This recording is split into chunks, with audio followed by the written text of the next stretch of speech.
This reading is one that I've been sitting with and contemplating since early June, when I read it to my peer group of hospital chaplain interns. It was written by Reverend Eric Martinez-Resli, and it is titled, Found While Lost. The beauty of the world is the mouth of a labyrinth, writes Simone Weil. We would be foolish not to follow its call. And so we enter the labyrinth, lured by the whiff of a dream still in the making, the possibility of a new relationship, the promise of a new career, the potential for a new beginning.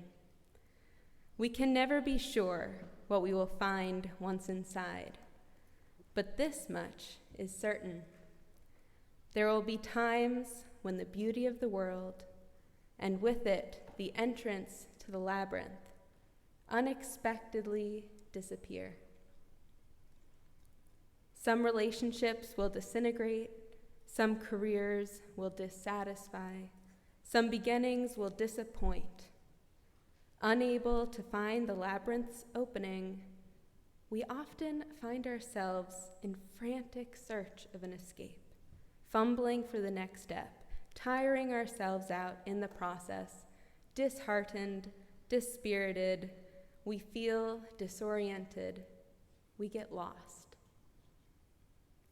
The question is not whether we get lost in life, but rather how we will move through it in faith. Will we dwell on everything that we have lost, or will we focus instead on everything that we have yet to find? As it happens, there is much that awaits us in our lostness. There is much that awaits us in our lostness. Much to be excavated, examined, even exalted. In not yet knowing what we will be, we are afforded the opportunity to appreciate what already is. The things hiding in plain sight. A frayed relationship, for example, may reveal our deeper needs. An unfulfilling career may motivate us to seek out a mentor. A misstart or a misstep may remind us of our own fragile humanity. It may claw open our hearts and sensitize us to the suffering of others.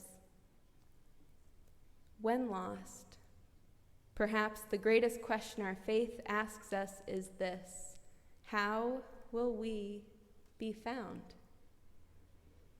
Once the time is ripe, the stars align, and the way begins to open, will we be ready to embrace the mystery anew? Will we allow ourselves to yet again be drawn in, swept up, taken over by that magic that makes life worth living? In the words of Simone Weil, for if we do not lose courage, if we go on walking, it is absolutely certain that we will finally arrive at the center of the labyrinth, and there, God is waiting.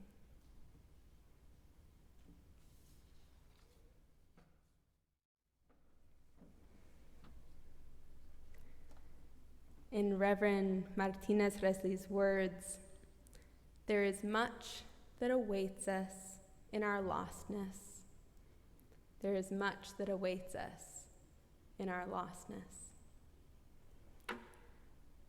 The truth in that statement doesn't really comfort me when I find myself lost. And as much as I try to think it through to find comfort and take action that brings me comfort, I just can't shake this feeling of unease, uncertainty, anxiety, lostness. It makes me wonder, is it possible to be at ease with discomfort? Is it possible to experience change without anxiety?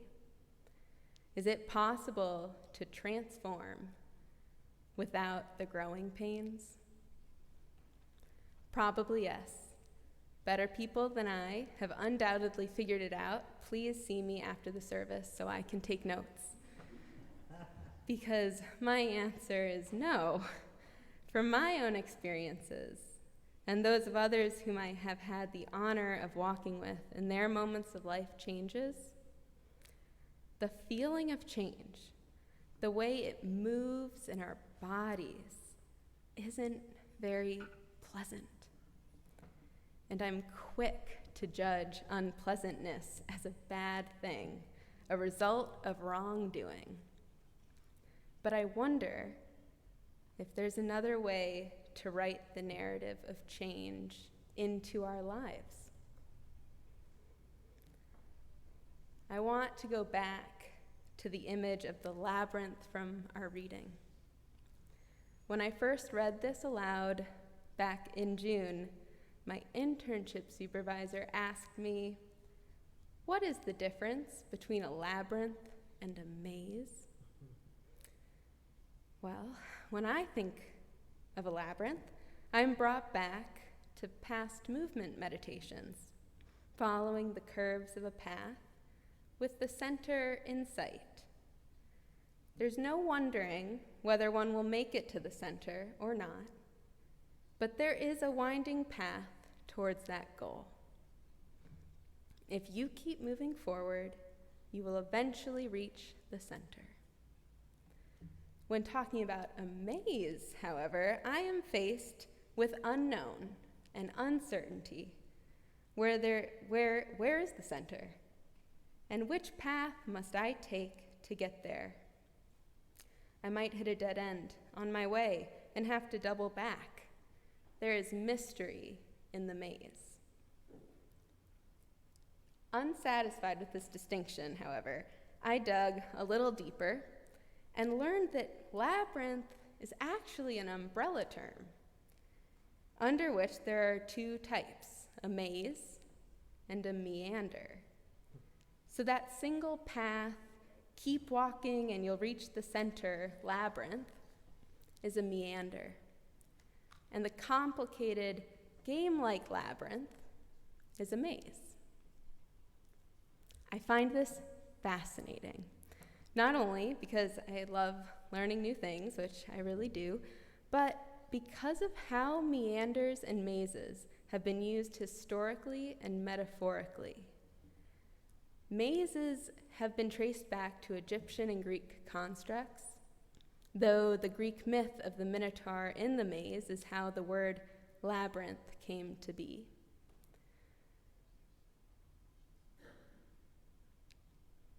Historically, mazes are used to portray journeys to the underworld or other journeys beyond the human realm. Meanders, on the other hand, tend to be explicitly framed as analogous to the human experience and used as a spiritual tool to foster contemplation and spiritual transformation. Historically, in Christianity, they were also used as alternatives to pilgrimages to the Holy Land.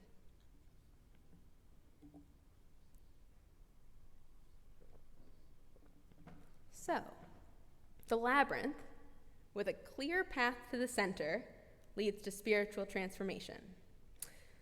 But the labyrinth, filled with decision-making and uncertainty, leads to hell? I guess that's how I feel about it sometimes, but it doesn't help us practice being lost. It doesn't help me see all that awaits in my lostness. What are we to do with the unpleasantness, the discomfort, the unease? In our reading today, Reverend Martinez-Resley asks what we may find in this lost place. And I want to allow his words to bring us deeper into the labyrinth together. Take a moment to think about a time of change in your life. It may be happening right now. It may have happened months or years ago, a moment that made you feel disoriented and maybe a little lost. Perhaps a shift in your routine because of moving, or starting a new job, or starting school. And as we go into the labyrinth, I encourage you to attend to your needs and be aware of the walls that you choose to keep sturdy in your mind and those you may not. Trust yourself and your capacity in this moment and choose a scenario that feels helpful to revisit. If nothing comes to mind, you could imagine a scenario and engage your creativity. The change that comes to my mind is my current transition from this hospital internship into my next church and hospital internships. But I'll give you a little time now to ponder your moment of change.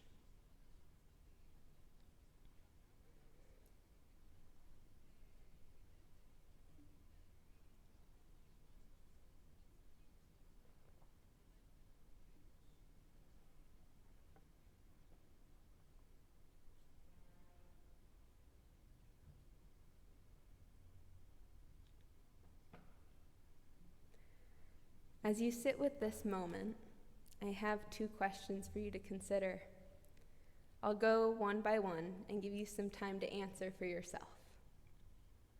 The first, what do you think about the change?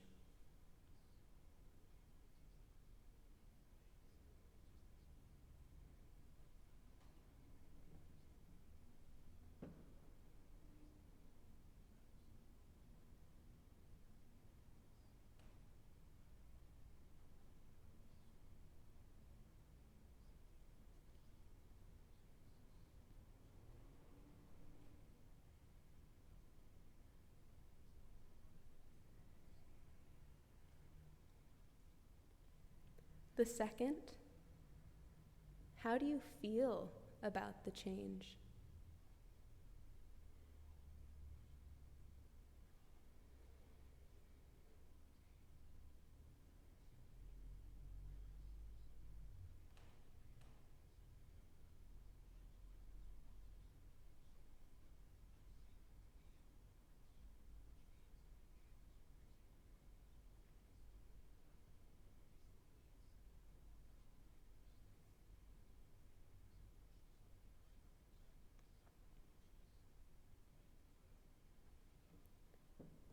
Okay, now let's hold that close for a moment, because we'll revisit it momentarily. One other reason I love the imagery of a labyrinth is that it's all connected. Even in a maze, all of the dead ends or challenges faced are all connected to one another and to the center. Moments of change have a tendency to feel disconnected. They're different than what came before, and what comes after will be yet another difference. But like a labyrinth, the ongoing narrative we have about ourselves is connected to all the change that happens in our lives, and connected to the center. With changes come a lot of decisions. Maybe that came up for you as you contemplated your moment of change. And with every decision, big and small, we write a piece of our narrative. And we begin to connect our past experiences to our present. But with every piece of the narrative that we write, we also present an opportunity to judge ourselves. Did we do a good job? Did we fail ourselves? And sometimes, unwittingly, that judgment takes over the narrative. For example, last night, I sat on the couch with my partner and our cat, and we watched a TV show. Pretty simple seeming example, and yet in my head, I will make this so much more complicated than it needs to be. In this moment of transition between internships, I have hesitated to write in time for rest, but I chose rest, and I wrote that into my narrative as time well spent. Now, when I leave the service today and go home to my to-do list, as has happened many a time, I might start to feel anxious or frustrated by the amount to do. And without wanting to, without even realizing it, I will rewrite my narrative to match that feeling of unease, because I'm judging that unease as a negative outcome of my behavior of resting. That time I spent with my loved ones watching TV, it was avoidance. Dare I say it, procrastination. And suddenly, my pride for caring for myself and my relationships turns into regret and shame for falling into an old pattern. That whole rewrite came from a feeling of unease that I experienced long after my decision making. And not only did I feel unease, but I judged it. And I judged myself for feeling it. As if in any other circumstance, I would look at a long to-do list and feel comforted, which is just not me. So let's take a moment to revisit the scenario of change you picked earlier. I asked you, what do you think about the change? And how do you feel about it? Now, before we begin to judge how we think or feel about it, I offer you this question. Are you curious? That's the question. Are you curious? Curiosity is a powerful friend to have alongside us in the labyrinth. In lostness, it offers us insight. Why do I feel unease? Why is anxiety showing up? Where did that reaction come from? How could I do this differently? Why do I want to do it differently? In my example of relaxing last night with a list of to-dos today, what if instead of going home feeling uneasy and judging myself by the unease, what if I was curious? I wonder where this unease and anxiety is coming from. Well, there's this to-do list in front of me that I have no energy for. Maybe this jumbled up feeling in my stomach isn't anxiety over not having done things last night, but bundled up energy I can pull from to get something done right now. I don't mean to paint curiosity as an easy fix, but rather a helpful friend in moments of judgment. And while not an easy fix, curiosity gives us the chance to transform our narrative, and in so doing, transform our experience of ourselves. Let us take a final, brief moment now to consider our moment of change again. What genuine questions do you have for yourself about your thoughts, feelings, and actions? Does that change your narrative?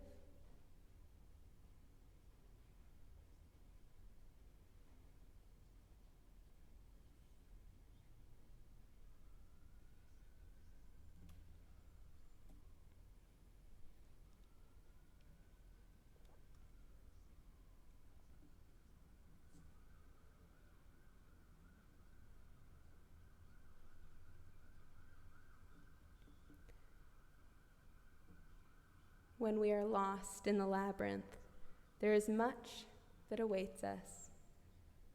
But how will we be found?